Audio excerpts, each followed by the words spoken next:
यहाँ से स्टार्ट करेंगे। यूपीपीसीएस का हम लोग यहाँ पर टेस्ट सीरीज देख रहे थे। अपना चैनल है यूपीएससी नॉलेज टेक यूकेटी, ठीक है। तो अपना यहाँ पर टेस्ट सीरीज है यूपीपीसीएस का, और हम लोग टेस्ट 1 देख चुके हैं। टेस्ट 2 भी यहाँ पर पार्ट 1 इसका कवर कर चुके हैं, मतलब पार्ट 1 कहने का करीब 75 से 76 क्वेश्चन यहाँ पर हम लोगों ने कर लिए हैं पूरे, ठीक है। अब हम लोग स्टार्ट करेंगे इसके आगे से क्वेश्चन 70 करीब 7 या 76 जो भी होगा मैं हम लोग करते हैं अभी। उसके बाद यहाँ से 150 क्वेश्चन तक कवर कर लेंगे। फिर हम लोग स्टार्ट करेंगे कल टेस्ट नंबर 3 को करेंगे, ठीक है। आज टेस्ट नंबर 2 खत्म हो जाएगा, कल हम लोग टेस्ट नंबर 3 करेंगे। ऐसे करके हम लोग सबसे फास्ट टेस्ट अपने यहाँ पर जारी रखेंगे यूपीएससी नॉलेज टेक अपने चैनल का, और अच्छे से अच्छे क्वेश्चन को कवर करेंगे यहाँ पर, ठीक है। तो अभी हम लोग जैसे कि यहाँ पर कर रहे हैं आधुनिक भारत का, अगला कोशिश करेंगे पॉलिटी का, या फिर जो आप सजेस्ट करोगे मैं उसका टेस्ट अगला कल लेकर आऊँगा, ठीक है। आते स्टार्ट करते हैं क्वेश्चन नंबर आगे नेक्स्ट स्टार्ट करते हैं। और यहाँ पर मार्केट में भी टेस्ट अगर आप परचेस कर सकते हो तो मार्केट में भी यहाँ पर अवेलेबल, मार्केट से भी खरीद सकते हो टेस्ट पेपर को, और दिल्ली एनसीआर जहाँ पर जो अगर रहते हो तो, ठीक है, मार्केट में अवेलेबल है। आते क्वेश्चन स्टार्ट करते हैं आगे से। यहाँ से 77 क्वेश्चन हम लोग यहाँ पर कर चुके थे, ठीक है। अब स्टार्ट करेंगे क्वेश्चन 78 नंबर से, देखेंगे आगे से।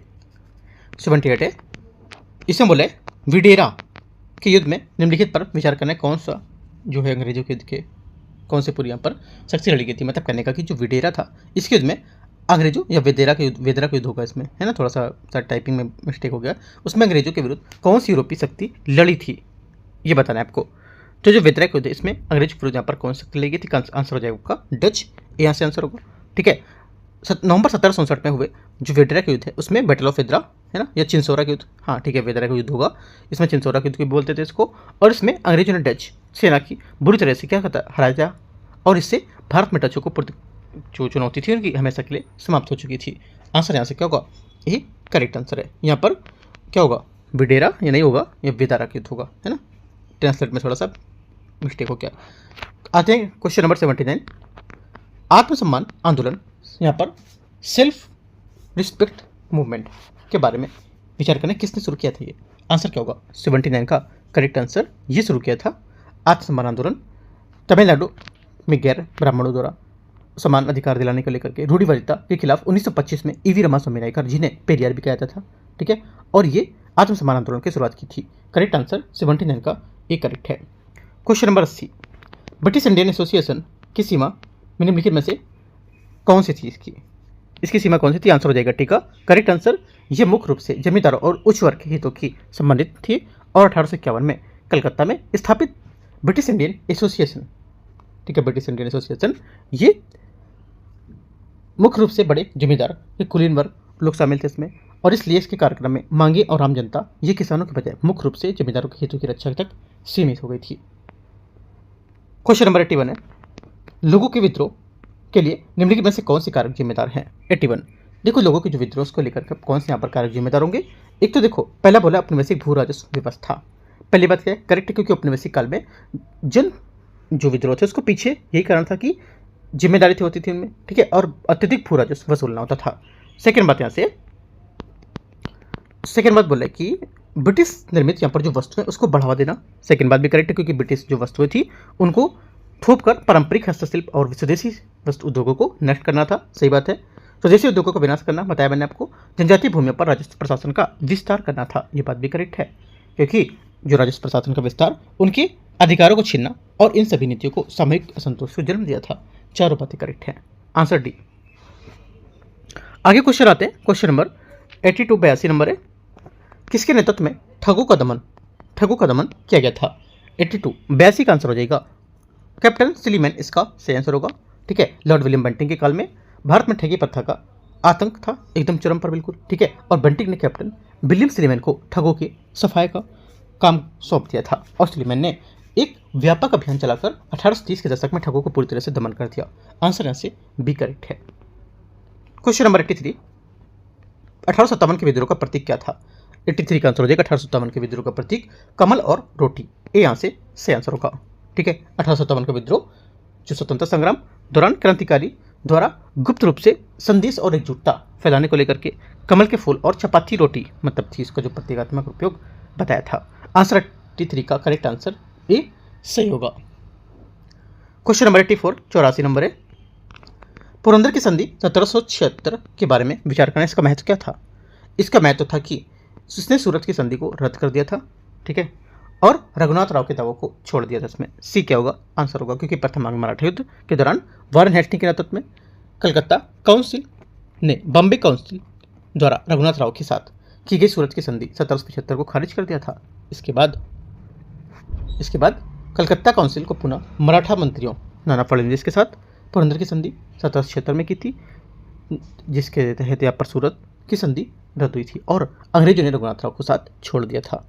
84 का सी करेक्ट आंसर है। 85 नंबर है 85। 85 नंबर है निम्नलिखित में से किसे विद्रोह का लाइट हाउस, निम्नलिखित में से किसे विद्रोह का लाइट हाउस और डंकासा के रूप में जाना जाता था। ठीक है, आंसर क्या होगा, करेक्ट आंसर हो जाएगा 85 का आंसर ये क्या सी करेक्ट है, मौलवी अहमदुल्ला शाह इसका सही आंसर होगा। ठीक है, फैजाबाद के मौलवी अहमदुल्ला शाह 1857 के विद्रोह के सबसे महान नेताओं में से थे, जो मतलब जब वे चलते थे तो उनके आगे ढोल या डंका बजता रहता था, इसलिए लोग उन्हें डंका सा भी कहते थे। अंग्रेजों के प्रभाव को देखते हुए 50,000 रुपये का इनाम भी रखा था और थॉमस रिटर्न ने उन्हें अद्भुत क्षमताओं वाला नेता और विद्रोह लाइट हाउस कहा था। सी आंसर 85 का। 86 आते हैं 86। 1835 में जब अंग्रेजी शिक्षा अधिनियम लागू हुआ था तब भारत का गवर्नर जनरल कौन था। 86 का सही आंसर हो जाएगा सी लॉर्ड विलियम बेंटिंग इसका 86 का सही आंसर होगा। ठीक है, मैकाले के प्रसिद्ध मिनट प्रस्ताव के आधार पर लॉर्ड विलियम बेंटिंग ने 7 मार्च 1835 को अंग्रेजी शिक्षा अधिनियम पारित किया था, जिससे भारत में उच्च शिक्षा का माध्यम आधिकारिक तौर पर अंग्रेजी बन गई थी। आंसर 86 का क्या होगा, सी आंसर करेक्ट आंसर है। 87 नंबर 87। बंकिम चंद्र चट्टोपाध्याय का अर्ध ऐतिहासिक उपन्यास आनंद मठ किस विद्रोह पर आधारित था। ये किस विद्रोह पर आधारित था, आंसर हो जाएगा ये सन्यासी विद्रोह पर आधारित था। ठीक है, क्योंकि बंकिम चंद्र का प्रसिद्ध उपन्यास आनंद मठ 1882 ये बंगाल के सन्यासी विद्रोह 1763 से 1800 के बीच जो था उसकी पृष्ठभूमि पर लिखा गया था, राइट।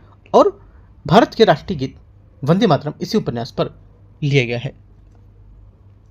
आंसर करेक्ट है। क्वेश्चन नंबर 88 है निम्नलिखित में से कौन सा अंग्रेजों के खिलाफ टीटू मीर के नेतृत्व में पहला सशक्त किसान आंदोलन था। करेक्ट आंसर हो जाएगा 88 का बी नारकेल बेरिया विद्रोह इसका सही आंसर होगा। ठीक है, नारकेल बेरिया इसका सही आंसर होगा, क्योंकि मीर निसार अली जिन्हें टीटू मीर के नाम से जाना जाता है उसने पश्चिम बंगाल के नारकेल बेरिया में हिंदू जमींदार और ब्रिटिश नील बागान मालिकों को अत्याचार के खिलाफ किसानों को संगठित किया और इसे 1831 में नारकेल बेरिया विद्रोह कहा जाता था, जहां उन्होंने एक प्रसिद्ध बांस का किला बम्बू फोर्ट जो बनाया था। ठीक है, आंसर बी करेक्ट हो जाएगा। क्वेश्चन नंबर 89 नंबर है निम्नलिखित में से कौन विधवा पुनर्विवाह संघ के संस्थापक है। विधवा पुनर्विवाह संघ के संस्थापक इनमें से कौन है बताना है। करेक्ट आंसर हो जाएगा यहाँ से क्या होगा, करेक्ट आंसर 89 का सही आंसर यहाँ से क्या होगा, ये माधव गोविंद रनाडे इसका सही आंसर होगा। ठीक है, विष्णु शास्त्री पंडित और माधव गोविंद रनाडे ने मिलकर 1866 में महाराष्ट्र में विडो रिमैरिज एसोसिएशन की स्थापना की थी। ठीक है, इसका उद्देश्य यहाँ पर विधवा जो महिलाएं थी उनको विवाह को बढ़ावा देना, राइट, और सामाजिक स्वीकृति दिलाना। आज भी यही होना चाहिए, क्योंकि यहाँ पर जो विधवा लोग उनको लेकर के विवाह को बढ़ावा देना चाहिए यहाँ से, है ना। तो आंसर क्या होगा, इसका करेक्ट आंसर बी करेक्ट है 89 का।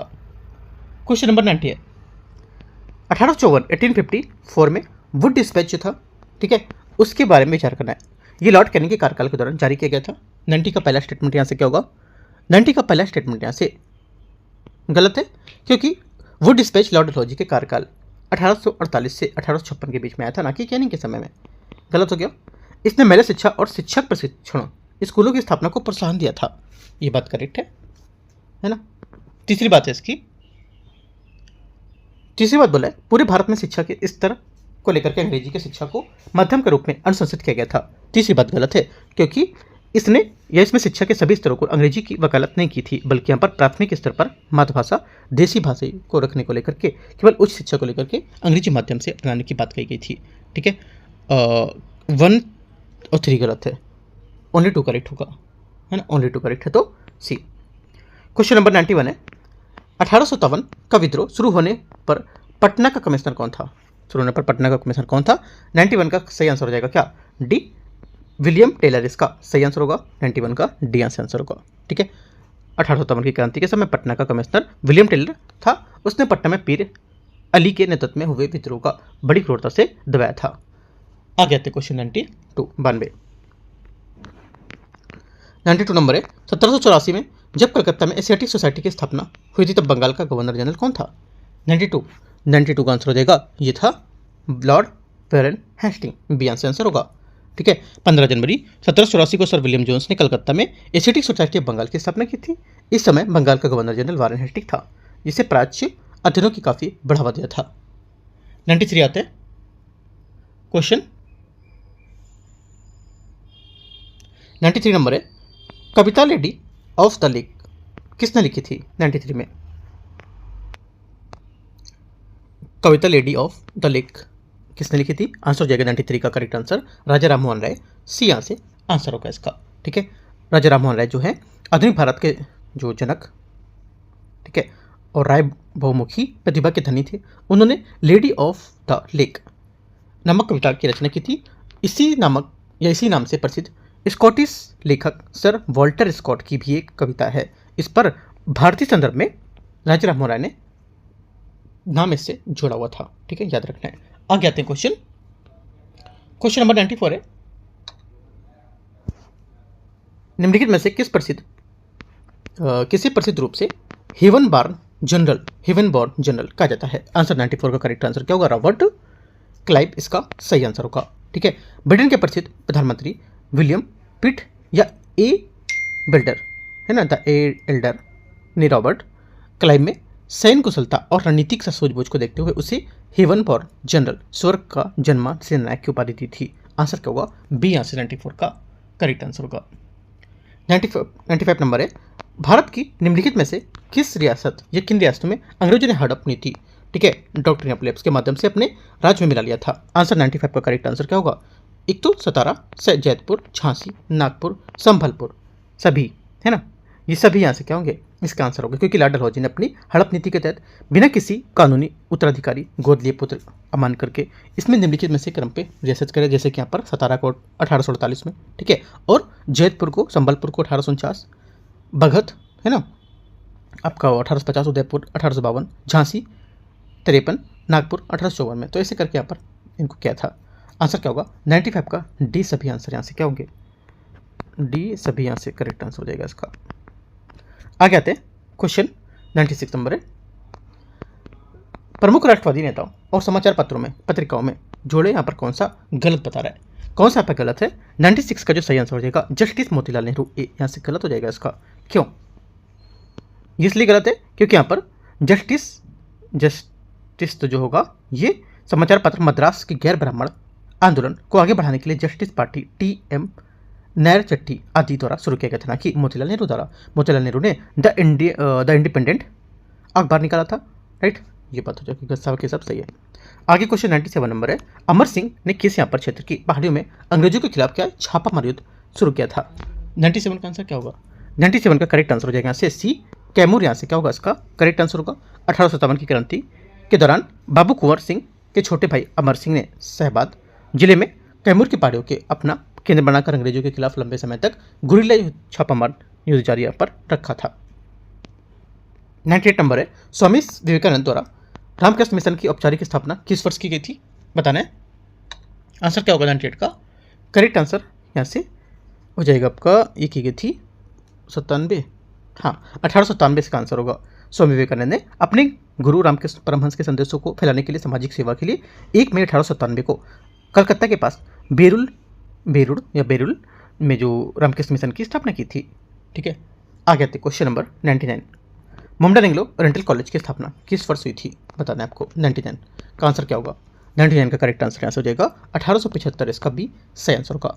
ठीक है, सर सैयद अहमद खान ने मुस्लिम समाज के आधुनिक और वैज्ञानिक शिक्षा को बढ़ावा देने के लिए 1875 में Aligarh Mohammedan Anglo oriental college की स्थापना की थी, जो आगे चलकर 1920 में अलीगढ़ मुस्लिम विश्वविद्यालय AMU बना था, है ना। आंसर क्या होगा? बी करेक्ट है। क्वेश्चन नंबर 100 पिंडारियों के संबंध में विचार करने कौन सा कथन सही होगा? इसमें पिंडारियों के बारे में देखते हैं। 100 में ये बोला है कि देखो पिंडारी मुख्यतः क्या था? मुख्य रूप से अनियंत्रित और भाड़े की घुड़सवार सैनिक थे जो मराठों की सेना के साथ यहाँ पर मिलकर यहाँ पर क्या करते थे? लड़ते थे, है ना, लड़ाई झगड़े करते थे और युद्ध के बाद लूटपाट करते थे। और लॉर्ड हेस्टिंग जो था उसके काल में तीसरे आंग्ल मराठा युद्ध के समय पिंडारियों का दमन पूरी तरह से समाप्त कर दिया गया था। पूरी तरह से खत्म कर दिया गया था। आंसर क्या होगा? करेक्ट आंसर 100 का सी करेक्ट है यहाँ से। क्वेश्चन नंबर 101 है, 1832-33 के बीच कोल विद्रोह के नेतृत्व किसने किया था? करेक्ट आंसर 109 का हो जाएगा, 101 का हो जाएगा, बुद्ध भगत इसका सही आंसर होगा, क्योंकि कोल विद्रोह 1831-32 में छोटा नागपुर पठार वर्तमान झारखंड क्षेत्र में रहने वाली कोल जनजाति का अंग्रेजों और बाहरी जो लोग हैं उसमें जिन्हें दूक बोलते थे, दूक कहा जाता था, उसके खिलाफ एक अत्यंत हिंसक और शक्तिशाली विद्रोह था। ठीक है, कारण क्या था? क्योंकि अंग्रेजों द्वारा पर जो अंग्रेजों द्वारा कोल आदिवासी जो परंपरा थी, ठीक है, उसकी भूमि छीनकर बाहरी जमींदार व्यापारी को ठेकेदार में दे दी जाती थी, जो आदिवासियों का आर्थिक और शारीरिक शोषण करते थे। साथ ही वहाँ अफीम की खेती और नए कर भी थोप दिए गए थे। इसका नेतृत्व मुख्य रूप से बुद्ध भगत, जुआ भगत और मदारा महतो ने किया था। बुद्ध भगत इस लड़ाई में अपने बेटों और सैकड़ों साथियों के साथ वीरगति को प्राप्त हो गए थे। ठीक है, आगे आते क्वेश्चन 102 नंबर। 1853 के चार्टर के तहत भारत सरकार के विधायी शाखा को क्या नाम दिया गया था? आंसर क्या होगा? 102 का करेक्ट आंसर यहाँ से ये हो जाएगा, ये नाम दिया गया भारतीय परिषद अधिनियम या भारतीय विधान परिषद दिया गया था। इंडियन लेजिस्लेटिव काउंसिल इसका करेक्ट आंसर होगा 102 का। ठीक है, 102 का इंडियन लेजिस्लेटिव काउंसिल, क्योंकि यहाँ पर संवैधानिक महत्व 1853 चार्टर अधिनियम द्वारा भारत के संवैधानिक इतिहास की एक मील का पत्थर था, क्योंकि इसने पहली बार गवर्नर जनरल की परिषद में विधायी या लेजिस्लेटिव और कार्यकारी एग्जीक्यूटिव कार्यों को अलग कर दिया था। लेजिस्लेटिव और एग्जीक्यूटिव जो कार्य थे उनको क्या कर दिया था? अलग कर दिया था। ठीक है, और इसमें नया ढांचा था कि जो कानून बनाने के लिए परिषद में 6 नए सदस्य जोड़े गए थे और जिन्हें विधायी परिषद लेजिस्लेटिव जो काउंसिल थी वो कहा गया था, और इस तरह कुल 12 सदस्यों वाली एक भारतीय विधान परिषद या केंद्रीय विधान परिषद का गठन किया गया था। ठीक है, और इस मिनी पार्लियामेंट इस परिषद में ब्रिटिश संसद की तरह यहाँ पर काम करती थी, और शुरू में जहाँ पर कानूनों में बहस होती थी वहीं पर इसलिए भारत में से संसदीय व्यवस्था की शुरुआत का प्रतिबिंबिक बिंदु या प्रारंभिक केंद्र भी मानते थे। तो इतनी बातें आपको यहाँ से इसके बारे में याद रखनी है। 102 का बी। 103 नंबर क्वेश्चन है, 103, 1857 के विद्रोह को सभ्यता और बर्बरता के बीच संघर्ष के रूप में किसने वर्णित किया है? आंसर 103 का क्या होगा? देखो 103 का जो करेक्ट आंसर हो जाएगा टी.आर. होम्स, इसका क्या होगा? 103 का सही आंसर होगा, टी.आर. होम्स इसका करेक्ट आंसर होगा, क्योंकि देखो जो ब्रिटिश इतिहासकार थे उसने 1857 की क्रांति को दुनिया के सामने कमतर दिखाने, है ना, काफ़ी कमतर दिखाने को लेकर के अपने दमन को सही ठहराने के लिए यहाँ पर अलग अलग नस्ली समाजवादी जो सिद्धांत थे वो क्या थे? गढ़े थे, है ना। और टी.आर. होम्स का मत था कि उन्होंने इस विद्रोह को सभ्यता बनाम बर्बरता कहा था। उनका मानना था कि ब्रिटिश सभ्य थे, भारतीय विरोधी बर्बर थे। ये बात आंसर क्या होगा? सी। क्वेश्चन नंबर आगे आते 104। सर सैयद अहमद खान द्वारा स्थापित पत्रिका तहजीब उल अखलाक के माध्यम से किस आंदोलन को बढ़ावा दिया गया था? बताना है आपको। 104 का 104 का जो आंसर हो जाएगा करेक्ट यहाँ से ये क्या होगा? ये हो जाएगा अलीगढ़ आंदोलन, इसका सही आंसर होगा। ठीक है, बी, क्योंकि सर सैयद अहमद खान ने मुस्लिम समाज में व्याप्त रूढ़िवादिता को दूर करने के लिए आधुनिक पश्चिमी शिक्षा को बढ़ावा देने और सामाजिक सुधारों के अलीगढ़ आंदोलन को चलन अपनाया था। ठीक है, और इसकी जो भूमिका थी इन्होंने 1870 में तहजीब उल अखलाक, ठीक है, सभ्यता और नैतिकता नामक यहाँ पर उर्दू पत्रिका की भी शुरुआत की थी, और इस पत्रिका के माध्यम से उन्होंने मुसलमानों में वैज्ञानिक दृष्टिकोण से पैदा करने को लेकर के पर्दा और यहाँ पर 3 तलाक जैसी कुप्रथाओं के खिलाफ आवाज़ भी उठाई थी। ठीक है, आंसर क्या होगा? सही आंसर 104 का बी करेक्ट है। 105 नंबर क्वेश्चन है, किस मुगल सम्राट ने इलाहाबाद की संधि पर हस्ताक्षर कर दिए थे? आंसर क्या होगा? 105 का correct answer Shah Alam, second इसका सही आंसर होगा। 1764 के बक्सर के युद्ध के अंग्रेजों में हेक्टर मुनरो ने मीर कासिम, अवध के नवाब सुजाउद्दौला और मुगल सम्राट शाह आलम द्वितीय की संयुक्त सेना को हरा दिया था, और इलाहाबाद की संधि कभी थी? 1765 में युद्ध के बाद। ठीक है, तो युद्ध के बाद यहाँ पर रॉबर्ट क्लाइव और मुगल सम्राट शाह आलम द्वितीय के बीच यहाँ पर ऐतिहासिक संधि देखी गई थी। आगे आते हैं question number 106। 106 number, East India company के किस अधिकारी ने टिप्पणी की थी कि भारतीय शासकों के सरदारों ने तूफान का आगे बांध के रूप में काम किया, जो अन्यथा हमें एक ही लहर में बाहर ले जाएगा? 106 का आंसर क्या होगा? 106 का आंसर हो जाएगा यहाँ से करेक्ट लॉर्ड कैनिंग, इसका सही आंसर होगा। ठीक है, लॉर्ड कैनिंग यहाँ से करेक्ट आंसर है, क्योंकि 1857 की स्थिति को लेकर के 1857 का जो विद्रोह था उसके समय लॉर्ड कैनिंग भारत में गवर्नर जनरल था, और जब उत्तर भारत में सैनिक और आम जनता अंग्रेजों को उखाड़ फेंकने के लिए एकजुट हो रहे थे, तब क्या थे कई भारतीय राजाओं जैसे ग्वालियर के सिंधिया, हैदराबाद के निजाम, भोपाल के बेगम और पटियाला के यहाँ पर जो राजा थे विद्रोह का साथ न देकर अंग्रेजों की मदद की थी। ठीक है, आंसर क्या होगा? एक करेक्ट आंसर है कैनिंग। आगे आते क्वेश्चन 107। 1846 किस संधि के 1846 में किस संधि ने प्रथम आंग्ल सिख युद्ध को अंत का चिन्हित किया था? आंसर क्या होगा? 107 का सही आंसर क्या है बताओ? देखो 107 का जो सही आंसर हो जाएगा ये हो जाएगा लाहौर की संधि, इसका करेक्ट आंसर होगा, क्योंकि प्रथम आंग्ल सिख युद्ध 1845-46 में महाराजा रणजीत सिंह की मृत्यु के बाद सिख साम्राज्य में राजनीतिक अस्थिरता का फायदा उठाकर अंग्रेजों ने आक्रमण किया और सिखों की बहादुरी के बावजूद लाल सिंह और तेजा सिंह जैसे सेनापति ने विश्वासघात किया और लाहौर की संधि 9 मार्च 1846 को इस युद्ध का अंत लाहौर की संधि से हुआ था, जिस पर अल्पवयस्क महाराजा दलीप सिंह और अंग्रेजों के बीच हस्ताक्षर किए गए थे। आंसर क्या है? सी। क्वेश्चन नंबर 108 है, भारतीय कारखाना अधिनियम इंडियन फैक्ट्री एक्ट में पहली बार किस वर्ष महिलाओं के काम घंटे विनियमित करने के प्रावधान कर दिए गए थे? आंसर 108 का क्या होगा? 108 हो जाएगा 1891। बी यहाँ से सही आंसर होगा, क्योंकि यहाँ पर दूसरा कारखाना अधिनियम 1891 में लॉर्ड लैंसडाउन के कार्यकाल के दौरान लाया गया था और यह अधिनियम विशेष रूप से महिला श्रम सुधार के लिए जाना जाता था और इसके प्रावधान क्या था कि यहाँ पर इसके तहत महिलाओं को काम के घंटे अधिकतम 11 घंटे और प्रतिदिन तय करने यहाँ पर के लिए बताए गए थे। ठीक है, और उन्हें रात में 9 बजे सुबह 5 बजे के लिए यहाँ पर बीच में काम पर रखने पर रोक लगा दी गई थी। साथ ही महिलाओं के लिए सप्ताह के एक दिन संवैतनिक छुट्टी वीकली यहाँ पर हॉलीडे अनिवार्य कर दिया गया था। ठीक है, याद रखना है। आगे आते क्वेश्चन 109 नंबर है, देवबंद दारुल उलूम की स्थापना किस वर्ष की थी? आंसर 109 का हो जाएगा, ये 1866 20 का आंसर होगा। देवबंद आंदोलन एक यहाँ पर ये पुनरुत्थानवादी आंदोलन था जो मुस्लिम समाज में शुद्ध इस्लामिक शिक्षाओं को बहाल करने को लेकर के और विदेशी शासक अंग्रेजों के खिलाफ जिहाद की भावनाएं बनाए रखने के लिए शुरू किया गया था।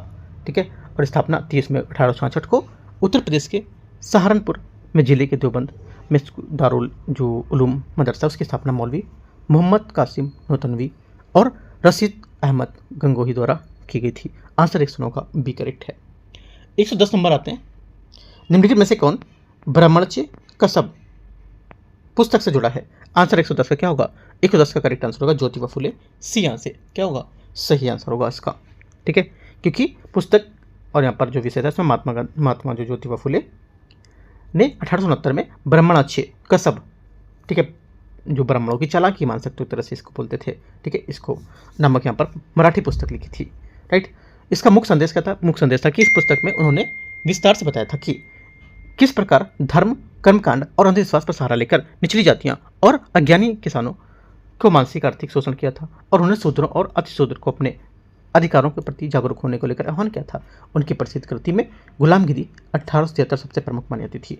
111 आते हैं, 111 है, किस संधि के तहत पेशवा बाजीराव सेकंड सूरत पर बड़ौदा अपने दावों को छोड़ने के लिए सहमत हुए थे? 111 का आंसर क्या होगा? 111 का आंसर हो जाएगा सी, बसाइन की संधि इसका सही आंसर होगा, क्योंकि यहाँ पर मराठा सरदारों के आपसी संघर्ष में यशवंतराव होलकर ने पेशवा बाजीराव द्वितीय और सिंधिया की संयुक्त सेना को हरा दिया था और पेशवा डरकर अंग्रेजों की शरण में भाग गया था और बसाइन की संधि 31 दिसंबर 1802 बाजीराव द्वितीय और पुणे की गद्दी पर वापस पाने के लिए आपस में अंग्रेजों के साथ अत्यंत अपमानजनक सहायक संधि को लेकर बताया गया था। ठीक है, शर्त क्या थी इसमें? क्योंकि यहाँ पर इस संधि के तहत पेशवा ने ब्रिटिश जो सेना थी उसको पुणे में रखना स्वीकार किया था और अंग्रेजों को 26 लाख रुपए की वार्षिक आय वाले क्षेत्र दिए और सूरत और बड़ौदा के अपने संप्रभु को हमेशा के लिए छोड़ दिया था। इस संधि पर कारण ही द्वितीय आंग्ल मराठा युद्ध भड़का था, है ना? आंसर क्या होगा? 111 का सी। 112 नंबर है क्वेश्चन 112, सामाजिक सुधारों का विरोध करने वाले किस रूढ़िवादी बंगाली नेता ने धर्मसभा की स्थापना की थी? 112 का आंसर क्या होगा? 112 का आंसर हो जाएगा राधाकांत देव, इसका सही आंसर होगा। बी यहाँ से क्या हो जाएगा? इसका करेक्ट आंसर हो जाएगा 112 का बी, राधाकांत देव, क्योंकि यहाँ पर जब यहाँ पर राजाराम मोहन राय और उनके ब्रह्म समाज के प्रयासों में लॉर्ड विलियम बेंटिंग 1829 में सती प्रथा निषेध अधिनियम पारित किया था तो रूढ़िवादी हिंदू समाज उनका तीखा विरोध किया था और धर्मसभा 1830 में इस कानून के जवाब में सनातन धर्म की परंपराओं की रक्षा के लिए राधाकांत देव ने 1830 में कलकत्ता में धर्म सभा का गठन किया था। आगे आते question 113 number question 113 number question है, निम्नलिखित में से किन व्यक्तियों ने मुगल सम्राट जहांगीर के दौरान में दौरा किया था? 113 का आंसर क्या होगा? 113 का करेक्ट आंसर यहाँ से हो जाएगा बी, इसमें से आपका सर थॉमस रो और विलियम हॉकिंस इसका सही आंसर होगा।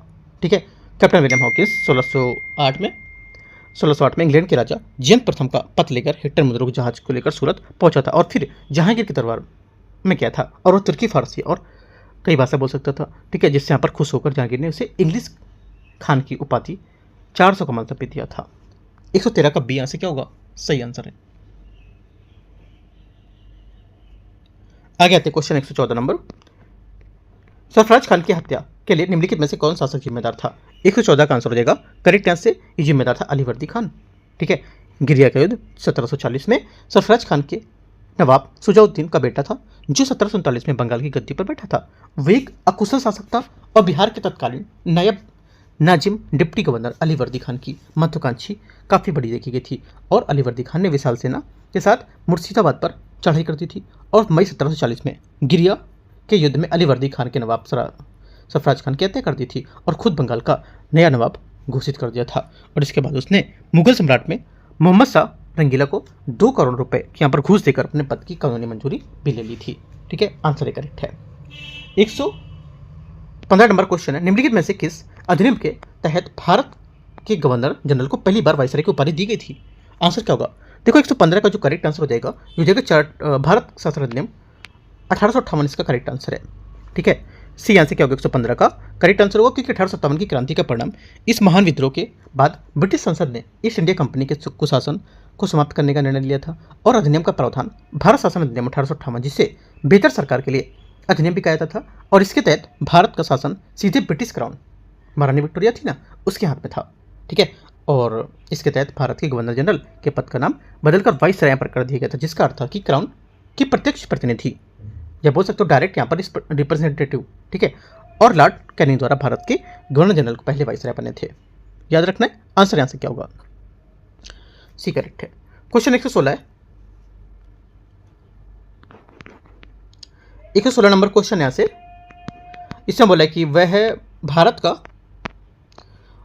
के चौथे वाइसराय थे जिनके कार्यकाल के दौरान अंडमान निकोबार द्वीप समूह में एक अपराधी की हत्या कर दी गई थी और जिनके कार्यकाल में ब्रिटिश काल में दौरान भारत का पहली जनगणना आयोजित की गई थी। उपरोक्त गद्यांश में यहाँ पर किस वाइसराय का वर्णन कर रहा है? जनगणना को लेकर समझ जाओगे आप, है ना। 116 का आंसर क्या होगा?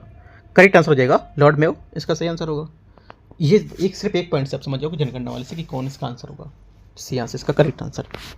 आगे आते क्वेश्चन 117, युद्धों के निम्नलिखित जोड़ों के हिसाब से विचारना है, बताना है कौन सा यहाँ पर इसका सही मैच कर रहा है। देखो प्रथम आंग्ल सिख युद्ध लॉर्ड हार्डिंग, पहली बात क्या होगी? 117 का पहला स्टेटमेंट यहाँ से क्या होगा? ये करेक्ट है क्योंकि प्रथम आंग्ल सिख युद्ध 1845-46 में लॉर्ड हार्डिंग प्रथम भारत के गवर्नर जनरल थे, सही बात है। उसके बाद द्वितीय आंग्ल मराठा युद्ध लॉर्ड वेलेस्ली, सेकेंड बात यहाँ से करेक्ट है, ये भी। तीसरी बात है तृतीय आंग्ल मैसूर युद्ध लॉर्ड वारेन हेस्टिंग। ठीक है, ये बात गलत हो जाएगी क्योंकि यहाँ पर तृतीय आंग्ल मैसूर युद्ध था 1790 से 92 के बीच वारेन हेस्टिंग के समय नहीं बल्कि यहाँ पर लॉर्ड कॉर्नवालिस के कार्यकाल में लड़ा गया था जिसका अंत श्रीरंगपट्टनम की संधि 1792 से हुआ था और वारेन हेस्टिंग के समय द्वितीय आंग्ल मैसूर युद्ध हुआ था 1780 से 84। ठीक है, तो याद रखना है, तीसरी बात गलत है, 1 2 करेक्ट होगा इसका। आगे आते क्वेश्चन 118 है, निम्नलिखित में से किसने 1872 में पटना में द हेराल्ड शुरू किया था? बोला कि इनमें से किसने 1872 में पटना में द हेराल्ड बिहार शुरू किया था? किसने? करेक्ट आंसर हो जाएगा 118 का करेक्ट आंसर क्या? गुरु प्रसाद सेन इसका आंसर होगा। ठीक है, इसका महत्व क्या था? क्योंकि अब द बिहार हेराल्ड बिहार से प्रकाशित होने वाला पहला अंग्रेजी समाचार पत्र था। इसकी स्थापना या इसकी शुरुआत 1872 में एक बंगाली बुद्धिजीवी बाबू गुरु प्रसाद सेन द्वारा की गई थी। आगे आते क्वेश्चन 119 नंबर क्वेश्चन है, आंग्ल नेपाल युद्ध निम्नलिखित में से किस संधि पर हस्ताक्षर समाप्त हुए थे? है ना, आंग्ल नेपाल युद्ध निम्नलिखित में से किस संधि पर हस्ताक्षर के साथ समाप्त हुआ था? आंसर हो जाएगा 119 का क्या? ऑप्शन देख लेते हैं।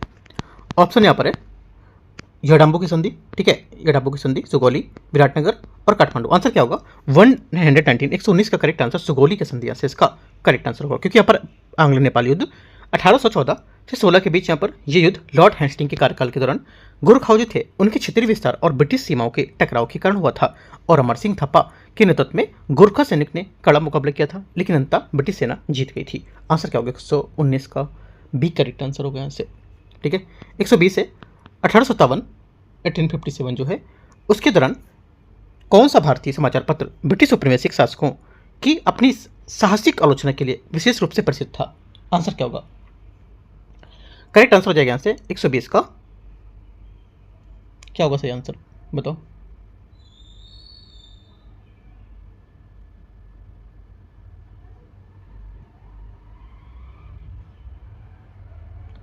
एक 120 का सही आंसर हो जाएगा आपको यहाँ से, ये होगा द हिंदू पेट्रियट, इसका सही आंसर होगा।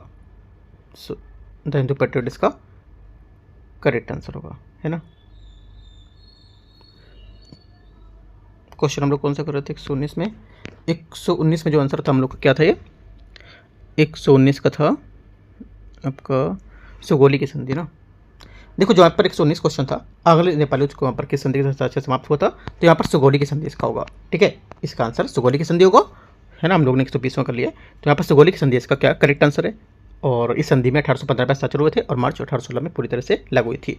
120 नंबर है, 1857 के विद्रोह के दौरान कौन सा भारतीय समाचार पत्र ब्रिटिश औपनिवेशिक शासकों की अपनी साहसिक आलोचना के लिए विशेष रूप से प्रसिद्ध था? आंसर क्या होगा? आंसर हो जाएगा आपका करेक्ट 120 का, अभी मैंने बताया था आपको, है ना। क्या होगा? द हिंदू पेट्रियट इसका सही आंसर होगा। ठीक है, द हिंदू सिर्फ नहीं है, द हिंदू पेट्रियट इसका सही आंसर होगा, क्योंकि अखबार की पृष्ठभूमि द हिंदू पेट्रियट कलकत्ता से प्रकाशित होने वाला एक अंग्रेजी समाचार पत्र था और 1853 से 1861 तक के इसके प्रसिद्ध संपादक हरीश चंद्र मुखर्जी, ठीक है, थे। आगे आते क्वेश्चन 121 नंबर 121। प्रथम आंग्ल बर्मा युद्ध 1824 से 1826 में भारत के किस गवर्नर जनरल के कार्यकाल के दौरान लड़ा गया था? 121 का आंसर क्या होगा? 121 का जो आंसर हो जाएगा यहाँ से, ये क्या होगा? 121 का करेक्ट आंसर बी, लॉर्ड एम्सहर्स्ट इसका सही आंसर होगा। ठीक है, युद्ध का कारण जो बर्मा म्यांमार में राजाओं की जो साम्राज्यवादी महत्वाकांक्षाएं असम, मणिपुर और अराकान तक यहाँ पर बढ़ गई थी और यहाँ पर ब्रिटिश, जिससे ब्रिटिश भारत की सीमाएं असुरक्षित हो गई थी और इसके परिणामस्वरूप 1824 में लॉर्ड एम्सहर्स्ट का काल युद्ध छिड़ गया था। ठीक है, अंततः यहाँ युद्ध में इतिहास के सबसे खर्चीले युद्ध और लंबे सैन्य अभियानों में से एक था। इसका अंत 1826 में यडाम्बू की संधि, ट्रीटी ऑफ यडाम्बू के साथ हुआ था। 121 का बी करेक्ट है। 122 नंबर है क्वेश्चन, बंगाल का कौन सा नवाब 1756 में ब्लैक होल त्रासदी के रूप में प्रसिद्ध घटना से जुड़ा था? आंसर 122 का सही आंसर क्या होगा? देखो सही आंसर जो हो जाएगा आंसर का 122 का करेक्ट आंसर, ये सिराजुद्दौला इसका सही आंसर होगा। ठीक है, बंगाल में युवा नवाब सिराजुद्दौला अंग्रेजों द्वारा फोर्ट विलियम की अनधिकृत किलेबंदी करने के नवाब में दुश्मनों को शरण देने के लिए विरोध में कलकत्ता पर आक्रमण करने पर उसे जीत लिया था। ठीक है, ब्लैक होल घटना 20 जून 1756 को ब्रिटिश अधिकारी J.Z. हॉलवेल के अनुसार नवाब के सैनिकों ने फोर्ट विलियम की एक बेहद छोटी और हवा विहीन कल कोठरी में 146 ब्रिटिश कैदियों को रात भर के लिए यहाँ पर बंद कर दिया था और अगली सुबह अत्यधिक गर्मी और दम घुटन के कारण यहाँ पर 23 लोग जीवित बचे और जिसमें हॉलवेल भी शामिल थे। ठीक है, आगे क्या है आंसर देखते हैं, बी करेक्ट है इसका। क्वेश्चन नंबर 23, महाराष्ट्र के या महाराष्ट्र में प्रार्थना समाज की जो स्थापना है निम्नलिखित में से किस समाज सुधारक ने की थी? ठीक है, जो समाज सुधारक केवल एकेश्वरवाद को ही बढ़ावा देते थे। आंसर क्या होगा? 123 का सही आंसर क्या होगा बताओ? देखो 123 का जो करेक्ट आंसर हो जाएगा आपका आत्माराम पांडुरंग इसका सही आंसर होगा। ठीक है, ब्रह्म समाज के प्रसिद्ध नेता केशव चंद्र सेन की यात्रा, महाराष्ट्र यात्रा से प्रेरित होकर डॉक्टर आत्माराम पांडुरंग ने 31 मार्च 1867 को मुंबई में प्रार्थना समाज की स्थापना की थी। इसका मुख्य उद्देश्य था कि इसमें हिंदू धर्म के भीतर रहकर ही सामाजिक और धार्मिक जो सुधार था वो करना था। इससे क्या है, एकेश्वरवाद, जाति प्रथा का विरोध और विधवा पुनर्विवाह, महिला शिक्षा और बाल विवाह के उन्मूलन को जोड़ दिया था। ये करेक्ट है। क्वेश्चन नंबर 124 124, ये मुगल सम्राट के जिसे चरमराता हुआ और काफी छोटा मुगल साम्राज्य विरासत में मिला था। उसके शासनकाल में दो निर्णायक युद्ध देखे गए थे, पानीपत की तीसरी लड़ाई 1761 और बक्सर की लड़ाई 1764। उपरोक्त गद्यांश में कौन से यहाँ पर मुगल सम्राट का वर्णन किया गया था? करेक्ट आंसर होगा 124 के यहाँ से, ये कौन सा इसका आंसर होगा बताओ? शाह आलम सेकेंड इसका सही आंसर होगा। ठीक है, क्योंकि यहाँ पर जो शाह आलम सेकेंड है ये इसका सही आंसर हो गया है ना। आगे आते क्वेश्चन, क्योंकि फैक्चुअल क्वेश्चन है, इसमें कुछ इतना डीप में क्या करना है। 125 आते हैं, निम्नलिखित में से घटनाओं पर कालक्रम के अनुसार व्यवस्थित करना है। करते हैं व्यवस्थित, देखते हैं 125 को। पहली बात यहाँ से वुड डिस्पैच, पहले क्या आएगा आपका? वुड डिस्पैच आएगा। ठीक है, वुड डिस्पैच मतलब 1854 में। ठीक है, लॉर्ड डलहौजी के काल में आया था, जिसे भारतीय शिक्षा का मैग्ना कार्टा कहते थे। चौथा हो गया। चौथे के बाद आपका पहला आएगा। पहले में क्या है, पहले में रॉयल जो टाइटल एक्ट है, रॉयल टाइटल एक्ट 1876 में लॉर्ड डेटन के काल में पारित हुआ था, जिसके काल या जिसके तहत में महारानी विक्टोरिया को आधिकारिक तौर पर केसरी हिंद भारत की साम्राज्य घोषित किया गया था। चौथा और फिर पहला, है ना। चौथा पहला, उसके बाद आपका आएगा दूसरा वर्नाकुलर प्रेस एक्ट, ये 1878 में ये लॉर्ड लिटन द्वारा भारतीय भाषाओं के अखबारों पर काला प्रतिबंध लगाने के लिए लाया गया था। उसके बाद आपका क्या होगा, तीसरा इल्बर्ट बिल 1883 में लॉर्ड रिपन के कार्यकाल में आया था, जिसका क्या उद्देश्य था, उद्देश्य था कि यहाँ पर जो भारतीय न्यायाधीश थे उनके यूरोपीय अपराधियों के मुकदमे की सुनवाई करने का अधिकार देना था, और इसका अंग्रेजों ने तीव्र विरोध किया था। ठीक है, आंसर क्या होगा, मिला सकते हो आंसर, बता दिया मैंने आपको। जो आंसर यहाँ से करेक्ट हो जाएगा आपका 125 का डी। ठीक है, आ गया थे क्वेश्चन 126 नंबर। 126 है, ब्रिटिश भारत में प्रेस के संबंध में विचार करना है, किसे यहाँ पर भारतीय प्रेस का मुक्तिदाता कहा जाता है। आंसर हो जाएगा 126 का करेक्ट आंसर क्या, 126 का सही आंसर आपका हो जाएगा यहाँ से ये चार्ल्स लॉर्ड मेटकाफ, ना ये होगा, हाँ लॉर्ड मेटकाफ इसका सही आंसर होगा डी नंबर। 127 है, depressed class society mission society की स्थापना के संस्थापक कौन थे। इसके संस्थापक थे, करेक्ट आंसर 127 का यहाँ से ये विट्ठल रामजी सिंधे इसका सही आंसर होगा। विट्ठल रामजी सिंधे ने 18 अक्टूबर 1906 को बॉम्बे में डिप्रेस्ड क्लासेस मिशन की नींव रखी थी। 128 है, भारत में बहावी आंदोलन का मुख्य जो केंद्र निम्नलिखित में से कौन सा था। 128 का आंसर हो जाएगा पटना इसका मुख्य केंद्र था। ठीक है, 129 आते हैं, निम्नलिखित में से कौन सा 16 मई संधि 1782 का प्रावधान नहीं था, आंसर हो जाएगा 129 का करेक्ट आंसर अंग्रेज और रघुनाथ राव के पेशवा पद को दावे को लेकर समर्थन करने के लिए सहमत हो जाना। बी आंसर क्या होगा, इसका आंसर होगा क्योंकि 16 मई की संधि 17 मई 1782 को महादजी सिंधिया की मध्यस्थता में वारेन हेस्टिंग और पूना दरबार के बीच इस संधि पर हस्ताक्षर हुए थे, जिससे प्रथम आंग्ल मराठा युद्ध समाप्त किया गया था। ठीक है, ये बी वाला बात गलत क्यों है, क्योंकि यहाँ पर इस संधि के तहत अंग्रेजों ने रघुनाथ राव के साथ हमेशा के लिए छोड़ दिया था, और माधव नारायण जो थे उसे मराठा साम्राज्य का वैध पेशवा स्वीकार किया गया था, और रघुनाथ राव को पेशवा पद से हटाकर केवल पेंशन दी जाती थी। ठीक है, बी क्या होगा 129 का आंसर होगा। 130 चोग्याल राजा द्वारा शासित होने वाली पहली भारतीय रियासत कौन सी थी। आंसर 130 का करेक्ट क्या होगा, ये इसका आंसर हो जाएगा सिक्किम इसका सही आंसर होगा। ठीक है, चोग्याल राजवंश सिक्किम में 1642 से लेकर 1975 तक चोग्याल राजवंश के राजाओं का शासन था। ठीक है, चोग्याल का अर्थ है देवी राजा या धर्म राजा। ठीक है, भारत में विलय का इतिहास ब्रिटिश काल में सिक्किम एक संरक्षित राज्य था, और आज़ादी के बाद 1950 में भारत सिक्किम संधि पर इसके तहत भारत ने इसकी रक्षा, विदेशी मामलों और संचार की जिम्मेदारी ली थी। ठीक है, आ गया थे क्वेश्चन 131 131। 1853 में जब थाने में बॉम्बे की पहली बीच यहाँ पर रेलवे लाइन का उद्घाटन हुआ था, तब भारत का गवर्नर जनरल कौन था। 131 का करेक्ट आंसर हो जाएगा लॉर्ड डलहौजी, बी यहाँ से सही आंसर होगा इसका। आगे क्वेश्चन 132। 1857 के विद्रोह के दौरान किस ब्रिटिश कमांडर की सेना को हराने के बाद कुंवर सिंह की मृत्यु यहाँ पर हो गई थी। आंसर हो जाएगा 132 का ली ग्रैंडिस का सही आंसर होगा। ठीक है, बी। क्वेश्चन नंबर 133 है, औपनिवेशिक भारत में अंग्रेजों का डाउनवर्ड फिल्ट्रेशन थ्योरी का समर्थन क्यों किया था। देखो, समर्थन क्यों किया था, क्योंकि जन शिक्षा में न्यूनतम खर्च को ठहराने को लेकर के, सी यहाँ से आंसर होगा। 134 नंबर क्वेश्चन है, प्लासी के 1757 किस मुगल सम्राट का शासनकाल में लड़ा गया था। 134 का करेक्ट आंसर क्या होगा, 134 का सही आंसर ए आलमगीर थी, इसका सही आंसर हो जाएगा। ठीक है, 135 नंबर आते हैं। 135 नंबर क्वेश्चन, निम्नलिखित में से कौन सा श्वेत विद्रोह या व्हाइट यहाँ पर म्यूटेंटी का परिणाम था, कौन सा था बताओ। 135 का करेक्ट आंसर हो जाएगा यहाँ से ये B D number East India Company का विघटन होना।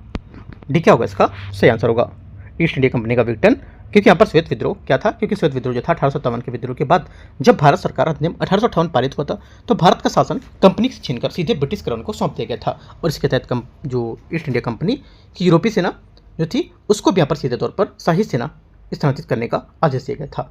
ठीक है, याद रखना है। आगे आते क्वेश्चन 136 नंबर, निम्नलिखित में से किसे मराठी पत्रकारिता का जनक, फादर ऑफ मराठी जर्नलिज्म माना है? आंसर हो जाएगा 136 का सही आंसर सी, बाल शास्त्री जंपेकर इसका सही आंसर होगा। 137 है, किस वाइसराय के कार्यकाल के दौरान प्रथम अकाल आयोग जो था इसकी स्थापना की गई थी? 137 का करेक्ट आंसर लॉर्ड कर्टन इसका, लॉर्ड क्या होगा, लॉर्ड कर्टन या लॉर्ड रीटन बोल सकते हो, है ना, ये सी आंसर इसका आंसर होगा। ठीक है, आगे आते क्वेश्चन 138 नंबर 138। दक्कन दंगे को लेकर के मुख्य रूप से दक्कन विद्रोह मुख्य रूप से किसके द्वारा किया गया था? ये किसके द्वारा किया गया विद्रोह था? 138 का आंसर हो जाएगा साहूकार के विरुद्ध यहाँ पर और किसानों के विरुद्ध था। सी क्या होगा इसका सही आंसर होगा, क्योंकि यहाँ पर दंगे की पृष्ठभूमि थी 1875, है ना। इसमें महाराष्ट्र और पूना, सतारा, अहमदनगर जिलों में पर यह विशेष दंगा भड़का था और ये अंग्रेजों के खिलाफ सीधा विद्रोह न होकर स्थानीय जो शोषक थे समाज के, ठीक है, गुजराती और मारवाड़ी साहूकार, उनके खिलाफ यहाँ पर किसानों की एक अहिंसक गुस्सा देखा गया था और इस क्षेत्र में रैयत वाली व्यवस्था लागू थी जहां भू राजस्व की दरें अत्यधिक ज़्यादा थीं। ठीक है, और जब कपास की अंतर्राष्ट्रीय कीमतें गिर गई थी तो फसलें खराब हो गई थी और किसान टैक्स चुकाने के लिए साहूकार को कर्ज जाल में फंस चुके थे और साहूकार ऊंची ब्याज दरों को लेकर वसूलते थे और फर्जी दस्तावेज के जरिए किसानों की जमीन हड़प लेते थे। ठीक है, मतलब फर्जी एक तरफ से हड़प नीति के तहत, है ना। तो 138 का सी करेक्ट आंसर होगा। 139 नंबर आते हैं 139। मुगल साम्राज्य औपचारिक रूप से कब समाप्त हुआ था? करेक्ट आंसर 139 का क्या होगा? 139 का 1858 इसका सही आंसर होगा, क्योंकि अंतिम सम्राट भारत के अंतिम मुगल सम्राट बहादुर शाह जफर द्वितीय थे। ठीक है, 1857 के विद्रोह के दौरान सभी क्रांतिकारियों ने भारत का सम्राट घोषित करके अंग्रेजों द्वारा युद्ध लड़ाया था। और औपचारिक यहाँ पर बात क्या थी, क्योंकि विद्रोह को कुचलने के बाद अंग्रेजों ने कैप्टन हडसन के नेतृत्व में बहादुर शाह जफर को हुमायूं के मकबरे से गिरफ्तार कर लिया था और उनके बेटों की हत्या कर दी थी और जफर पर मुकदमा चलाकर उन्हें अपराधी घोषित कर दिया था। 139 सी।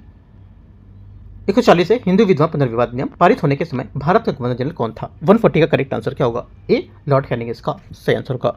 ठीक है, आगे आते क्वेश्चन 141 है, 140 हो गया ना, हाँ ठीक है। 141 है, इल्बर्ट बिल विवाद जो है भारत के किस ब्रिटिश वाइसराय के कार्यकाल के दौरान उत्पन्न हुआ था? करेक्ट आंसर क्या होगा? 141 का जो सही आंसर हो जाएगा ये लॉर्ड रिपन इसका सही आंसर है। ठीक है, विवाद की जो पृष्ठभूमि देखेंगे कर तो इसमें बताएंगे कि जो वाइसराय था ये लॉर्ड रिपन की परिषद को लेकर कानूनी सदस्य सीपी इल्बर्ट ने एक विधेयक पेश किया था। इसका उद्देश्य था कि जो नस्ली भेदभाव थे उसको खत्म करना और इस बिल से पहले जो भारतीय थे, भारतीय यहाँ पर कौन न्यायाधीश, उनको मुकदमे की सुनवाई करने का अधिकार नहीं होता था, जिनमें क्या कई यूरोपीय अंग्रेज आरोपी थे और इल्बर्ट बिल पर भारतीय मजिस्ट्रेटों को भी अधिकार दे दिया गया था। अंग्रेजों ने विरोध किया था इसको लेकर के। ठीक है, क्योंकि भारत और ब्रिटेन में रहने वाले अंग्रेजों ने इस बिल का अहिंसक संगठन विरोध किया और इसे श्वेत विद्रोह भी कहा गया था, जिसका तर्क था कि अश्वेत भारतीयों, अश्वेत जो कौन थे, भारतीय थे, काले होते थे वो लोग, ठीक है, और गोरे होते थे वो यूरोपीय थे, उनका न्याय नहीं कर सकते थे, इसको लेकर विरोध चलता था उनका। ठीक है, आंसर क्या होगा? 141 का बी करेक्ट हो जाएगा। 142 नंबर आते हैं 142 नंबर क्वेश्चन। 1857 के विद्रोह के समय ब्रिटेन के प्रधानमंत्री कौन थे? ब्रिटेन के प्रधानमंत्री कौन थे 1857 के समय? अच्छा ठीक है, करेक्ट आंसर हो जाएगा 142 का C, Lord Palmerston correct answer होगा। सी नंबर करेक्ट आंसर है। विंस्टन चर्चिल मत माराना, ठीक है, बहुत लोग के माइंड में विंस्टन चर्चिल आएगा, ये बात गलत है क्योंकि विंस्टन चर्चिल इसमें नहीं थे, है ना। क्या होगा आंसर? सी 142 का सही आंसर होगा।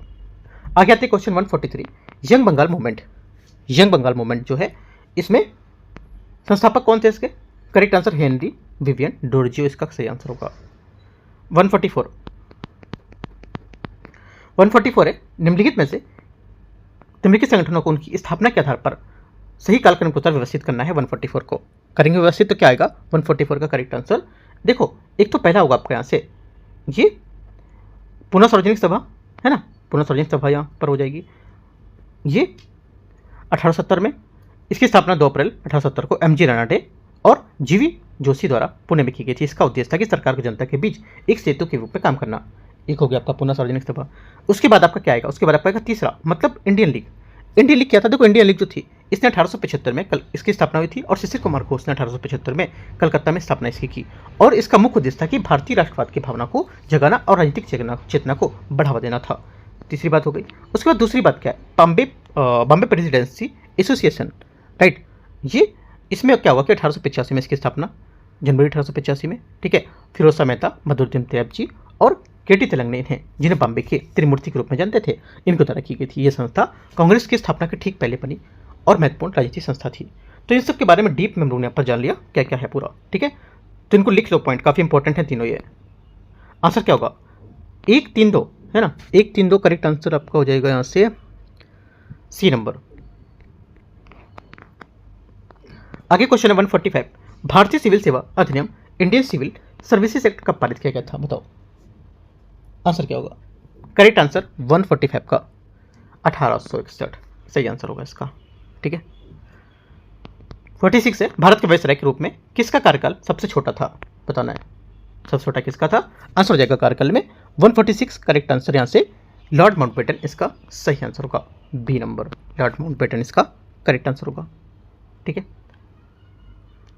आगे आते हैं 147, किस प्रसिद्ध कवि ने 1857 के विद्रोह की घटनाओं को देखा और उनका दस्तावेजीकरण किया था? आंसर क्या होगा? आंसर हो जाएगा 147 का करेक्ट आंसर आपका क्या? 147 का सही आंसर मिर्जा गालिब इसका सही आंसर होगा, सी, ठीक है। 148 है, 19वीं शताब्दी में शुरुआत में फराजी आंदोलन की स्थापना निम्नलिखित में से किसने की थी? बताओ किसने की थी? ये तो काफ़ी चर्चा में रहता है ना, हिस्ट्री को लेकर के। क्या होगा इसका आंसर? इसका आंसर हो जाएगा 148 का हाजी सरियत अल्लाह इसका आंसर है, ठीक है। क्योंकि 1818 में इस आंदोलन की शुरुआत हुई थी, ठीक है, पूर्वी बंगाल में, अब बांग्लादेश में। हाजी सरियत अल्लाह ने द्वारा इसके द्वारा की गई थी और फराजी शब्द इस्लाम के फराज कर्तव्य से बना हुआ है। इसका मूल उद्देश्य था कि मुस्लिम समाज को गैर इस्लामी रीति रिवाज मुक्त करना और शुद्ध इस्लाम का पालन करवाना था, ठीक है। आंसर क्या होगा? ये करेक्ट है। क्वेश्चन नंबर 148 हो गया ना, 149 आते हैं। 149 है, 1944 की सार्जेंट योजना है ना, 1944 की सार्जेंट योजना जो थी, इसका प्राथमिक उद्देश्य क्या था? इसका प्राथमिक उद्देश्य क्या था? देखो सार्जेंट योजना है, ये सार्जेंट रिपोर्ट है, ये 1044 भारत सरकार शिक्षा के सलाहकार सर जॉन सार्जेंट की अध्यक्षता में केंद्रीय शिक्षा सलाहकार बोर्ड ने भारत में युद्धोत्तर शिक्षा विकास को लेकर के इस पर एक व्यापक रिपोर्ट तैयार की थी। इसका लक्ष्य था कि इस योजना का उद्देश्य था कि घोषित किया गया था कि प्राथमिक उद्देश्य था कि अगले 40 वर्षों के भीतर यानी 1984 तक भारत में शिक्षा स्तर को उससे ठीक स्तर पर पहुंचाया जाए, और जो उस समय ब्रिटेन इंग्लैंड में थी, ठीक है। आंसर क्या होगा? और इनकी सिफारिश थी कि 6 से 14 वर्ष के बच्चों के लिए मुफ्त शिक्षा और अनिवार्य प्रारंभिक शिक्षा, माध्यमिक विद्यालय की स्थापना और विश्वविद्यालय शिक्षा में सुधार की वकालत करना था। सी यहाँ से करेक्ट आंसर हो जाएगा 149 का, है ना, इंपॉर्टेंट और अच्छा क्वेश्चन है। 150 नंबर क्वेश्चन है, ब्रिटिश अधिकारों को उनके जो प्रमुख यहाँ पर युद्ध है उसके यहाँ पर निम्नलिखित में कौन सा जोड़ा सम्मिलित गलत कर रहा है, कौन सा नहीं सम्मिलित कर रहा है, ये आप समझ सकते हो क्वेश्चन में। आंसर क्या होगा? 150 का करेक्ट आंसर यहाँ से हो जाएगा, जो जोड़ा सम्मिलित नहीं कर रहा है ये हो जाएगा। पहला देखो यहाँ पर क्या, हेक्टर मुनरो बक्सर के युद्ध, करेक्ट बात है, ठीक है। सेकंड बात है लॉर्ड हेस्टिंग आंग्ल मैसूर युद्ध, लॉर्ड वेलेस्ली चतुर्थ आंग्ल मैसूर युद्ध, तीनों बातें यहाँ से तो करेक्ट हैं, ठीक है। जो चौथी बात यहाँ से, ये बात इसकी गलत हो जाएगी, चौथी बात गलत है क्योंकि लॉर्ड कॉर्नवालिस यहाँ पर जो बोल रहा है चौथी वाली बात में, लॉर्ड कॉर्नवालिस तृतीय आंग्ल मराठा युद्ध, ये बात गलत है क्योंकि लॉर्ड कॉर्नवालिस यहाँ पर तृतीय आंग्ल मराठा युद्ध गलत है ना। तृतीय आंग्ल मराठा युद्ध 1817 से 18 के बीच में लॉर्ड कॉर्नवालिस के समय नहीं बल्कि यहाँ पर लॉर्ड हेस्टिंग के कार्यकाल में लड़ा गया था, जिसके बाद पेशवा का पद पूरी तरह से समाप्त कर दिया गया था और लॉर्ड कॉर्नवालिस का संबंध तृतीय आंग्ल मैसूर युद्ध 1790 से 92 से था। इतनी बातें आपको यहाँ से याद रखना है। हम लोग ने अपना पेपर जो था यूकेटी का काफ़ी डीप में जाकर के एक एक क्वेश्चन को बहुत अच्छे से समझ के किए हैं, ठीक है। और यहाँ पर आपको अगले भी जो पेपर मिलेंगे आगे वो भी एक एक चीज़ों को अच्छे से समझा करके आपको बताऊंगा चीज़ों को, है ना, एक एक चीज़ों को अच्छे से डिफाइन करके यहाँ पर हम लोग समझेंगे। जो और भी पेपर उनसे अच्छे तरीके से हम लोग क्वेश्चन यहाँ पर फ्रेम करेंगे, ठीक है। तो 2 पेपर हम लोग के हो चुके, एक तो जीव विज्ञान का था, दूसरा आपका यहाँ पर ये मॉडर्न हिस्ट्री का था। तीसरा पेपर हम लोग यहाँ पर जल्दी लेकर आएंगे। अपना सजेशन दे सकते हो कौन सा पेपर में लेके आओ तो बता सकते हो कमेंट करके यहाँ पर, ठीक है। बाकी फिर मैं अपने अकॉर्डिंग जैसा रहेगा तो मैं अपने अकॉर्डिंग देख लूँगा, ठीक है। एंड करते हैं यहाँ से इसको। All the best, thank you.